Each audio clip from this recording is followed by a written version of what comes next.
Contrôle de la motricité. Contrôle de la motricité. Si vous avez laissé des options activées dans le menu options comme le contrôle de stabilité, de motricité et tout ce qui va avec, contrôle de motricité, il va vous aider encore plus à éviter de patiner à la sortie d'un virage. Il va vous empêcher de partir en tête à queue ou au moment d'avoir des pneus froids, si vous avez le réflexe de jouer comme il faut avec l'accélérateur, vous n'allez pas être embêté à vous retrouver à partir dans tous les sens. Il faut savoir que dans Project Cars, le vis a été poussé assez loin pour que le joueur, manette ou volant en main, ressente le fait que ses freins, ses pneus, son moteur, sa température d'huile ou d'eau n'est pas en température, donc sa voiture ne réagira pas du tout de la même façon. Il faut que vous comptiez à peu près 1, 2, voire 3 tours selon certains circuits, c'est des circuits assez courts, pour vous faire monter tout ça en température. Une fois que vos pneus sont verts, c'est pas forcément parce que vos pneus sont verts qu'ils sont chauds. Vous allez accrocher, que vous allez pouvoir rouler vraiment à la limite. Il faut aussi vérifier vos freins, savoir si votre température d'huile, moteur et d'eau est à température. Sur les voitures, sur certains véhicules de Project Cars, vous pouvez. Il y a une touche adéquate où vous pouvez faire défiler, par exemple sur les Formule A ou sur les LMP1, les MP2, vous avez une touche à attribuer dans le menu options. Pour votre manette ou votre volant, vous avez une touche où, en l'attribuant, en cliquant dessus, vous allez faire défiler un panneau sur votre volant qui va vous expliquer où est-ce que vous en êtes dans votre tour, si vous êtes en avance ou en retard, votre vitesse, votre régime moteur, la température de votre huile, la température de l'eau. Ensuite, vous avez la touche gauche de votre manette ou une autre touche sur votre volant qui va vous montrer où est-ce qu'en sont vos pneus, où est-ce qu'en est votre température de frein. Donc, vous avez des outils à votre disposition sur Project Cars, utilisez-les. Là-dessus, ça va vous permettre de savoir à peu près à quel moment vous pouvez commencer à pousser votre véhicule et aller chercher sa limite et votre limite au moment du freinage et au moment de tous les tours et de tous les virages surtout.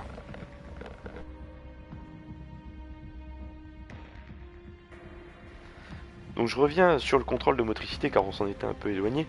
Ce que le jeu nous dit, c'est que le différentiel du contrôle de traction est un réglage plus élevé.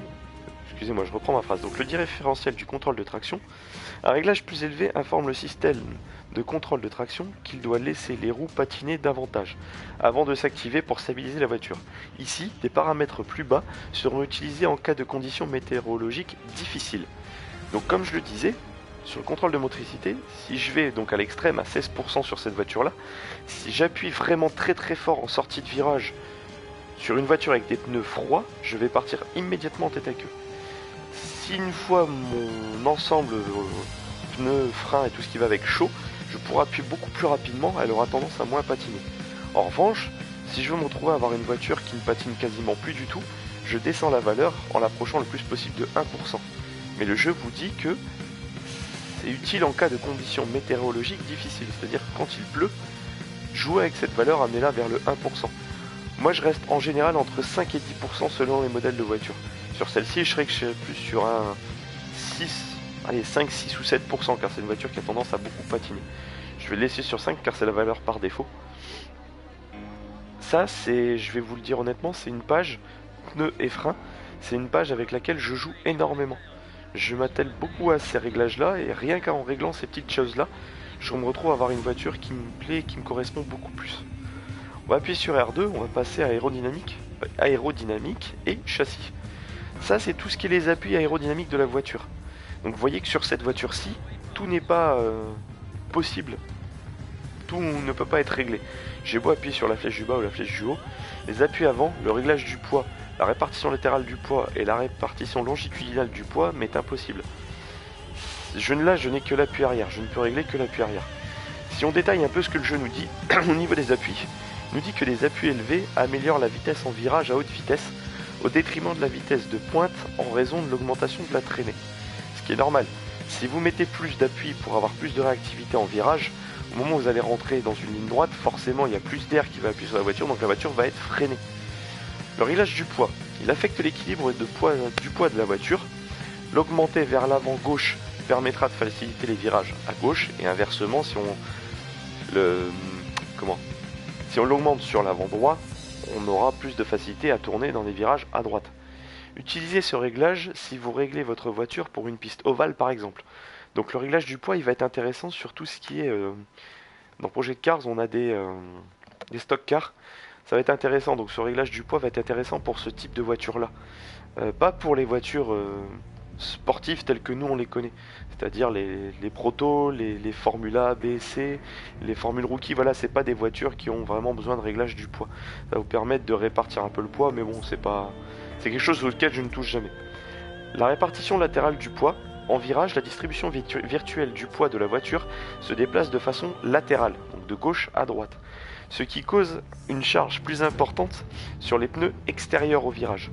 La répartition latérale du poids peut être utilisée pour contrer cet effet et donner plus d'appui. Par exemple, si le lieu où vous roulez comprend beaucoup de virages à gauche, il y aura une charge élevée sur les pneus droits. Ainsi, un poids latéral plus important à gauche contrera cet effet. Plus de poids sur les pneus arrière.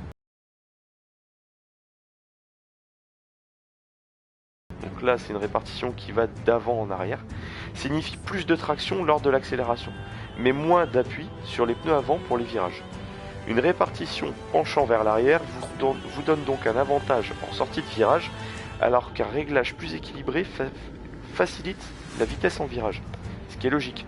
Si on a tendance à emmener du poids sur l'avant de la voiture, au moment de l'entrée en virage, vous allez être plus réactif. En revanche, vous allez patiner à la sortie du virage. Si vous mettez plus de poids sur l'arrière de la voiture, au moment de sortir du virage, vous êtes beaucoup plus réactif sur les roues arrière. Par contre, au moment de l'entrée du virage, ce qui risque de se passer, c'est que vous allez sous-virer.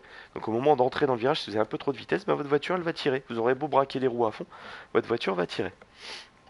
Personnellement, cette page aérodynamique et châssis, je la touche très rarement. Je m'occupe beaucoup de l'appui avant et de l'appui arrière, en fonction des circuits sur lesquels je roule. Là, j'ai que les appuis arrière, vous voyez que c'est axé sur la vitesse. Voilà, ça se règle par 1,0. Donc là, si je vais à l'extrême, si je me mets en 8.0, je serai vraiment sur quelque chose qui va m'apporter énormément de vitesse en virage.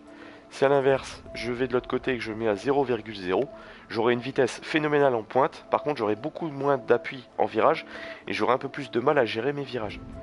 Donc là, une valeur de 3, 4, voire 5 me paraît pas trop mal en fonction des circuits sur lesquels on va rouler. On va passer sur la partie alignement. Donc là, c'est tout ce qui est alignement voiture. Donc en premier, le rapport de direction. Le jeu nous dit ici, un faible rapport augmente la vitesse de la crémaillère de direction, ce qui signifie que les roues tournent de façon plus réactive, réglée sur un niveau plus élevé pour un contrôle de direction plus subtil. Ce paramètre, je l'aime beaucoup, parce qu'il y a des moments où je vais avoir des circuits comme Spa-Francorchamps, où il y a de très longs virages, très longues courbes à haute vitesse, et en ayant un rapport de direction donc axé plus sur le lent, on aura un rapport plus subtil avec la direction. Donc ce qui voudrait dire qu'on pourra peut-être, même à la manette, aller caler un peu plus la voiture sur la trajectoire idéale qu'on veut. En ayant un rapport de direction plus rapide, ça va nous permettre d'avoir une direction beaucoup plus réactive, beaucoup plus nerveuse au moment où vous allez toucher le joystick ou le volant. Vous allez avoir une voiture qui va réagir très vite en entrée de virage ou très vite se caler là où vous allez lui demander d'aller. Attention quand même à pas tomber dans l'extrême parce que si vous la mettez à fond, en ayant un rapport de direction très rapide, vous allez avoir tendance à rentrer dans un virage et avoir la voiture qui va vraiment tourner à fond et vous retrouver très vite dans l'herbe à l'intérieur du virage. C'est très mauvais, il faut trouver un juste milieu. Moi, sur cette page alignement, c'est certainement le seul réglage que j'utilise. J'aime bien le régler en fonction du circuit sur lequel je roule. Si je suis sur un Nordschleife, pendant 20 km, vous bouffez des virages en permanence, il va me falloir un contrôle de direction beaucoup plus rapide. Si je me retrouve à rouler, comme je disais tout à l'heure, sur un Spa-Francorchamps ou un circuit des 24 heures du Mans, forcément je vais axer mon réglage sur quelque chose d'un peu plus lent, un peu plus subtil. J'irai chercher plus facilement les virages et j'aurai une trajectoire beaucoup plus linéaire dans les virages à haute vitesse. Ensuite, pour tout ce qui est les angles de chasse du carrossage et les angles de pincement, je n'y touche jamais. Je vais être franc avec vous, sur aucun véhicule je n'y touche. Ça peut peut-être apporter quelque chose à l'un d'entre vous quand vous verrez la vidéo ou là si vous me suivez en live, mais moi personnellement je n'y touche pas. On va quand même détailler à quoi ça sert et à quoi ça correspond. L'angle de chasse en lui-même, la plupart des voitures ne sont pas particulièrement sensibles au réglage de l'angle de chasse.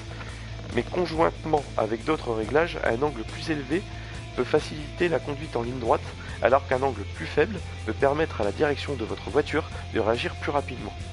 Vous avez compris, ça va jouer toujours la même chose entre la tenue en ligne droite et la tenue en virage. C'est à vous de voir si vous avez envie de le régler ou pas. Je vais pas m'attarder sur ce point car je ne le règle jamais.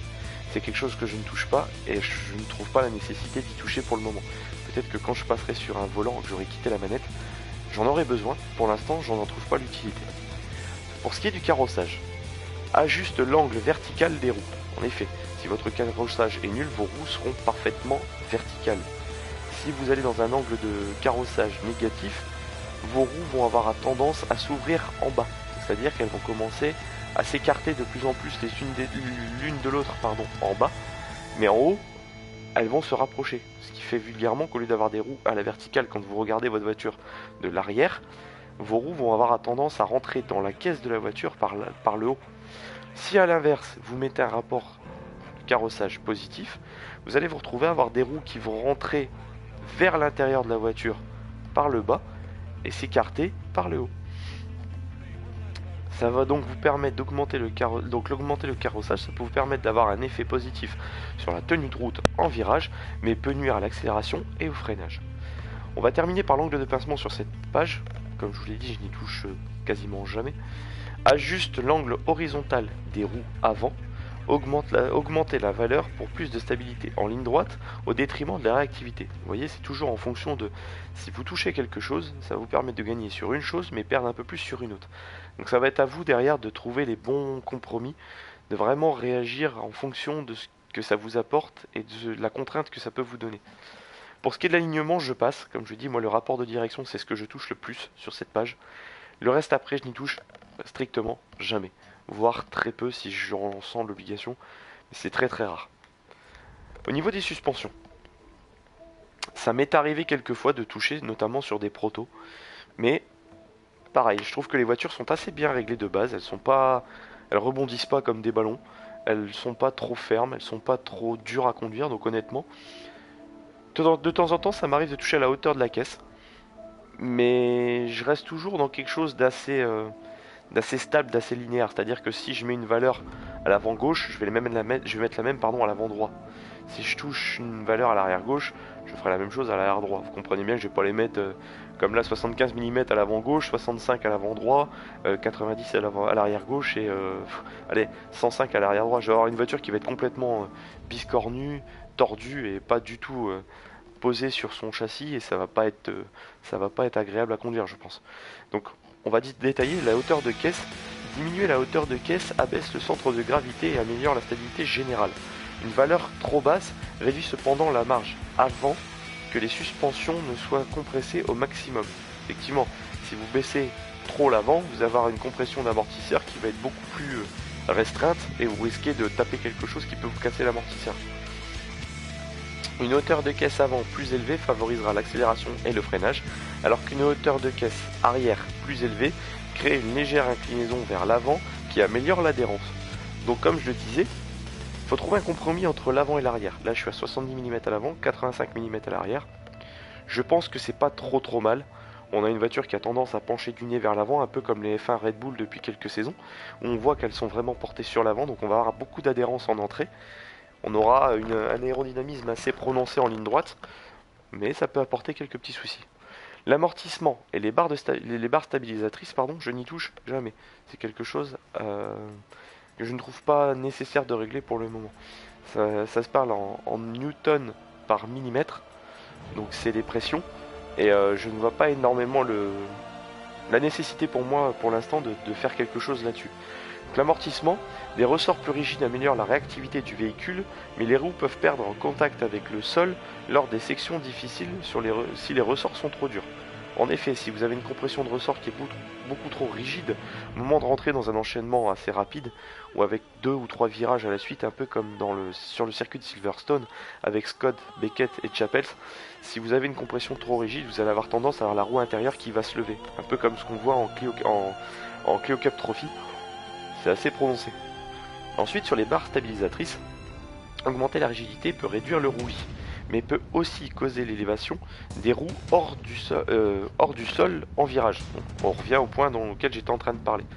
Régler l'avant et l'arrière sur un paramètre rigide pour les circuits rapides et réguliers, et sur des paramètres souples pour les lieux plus difficiles et irréguliers. Un réglage plus rigide à l'avant causera du sous-virage, alors qu'un réglage plus souple peut causer du survirage, et inversement pour l'arrière.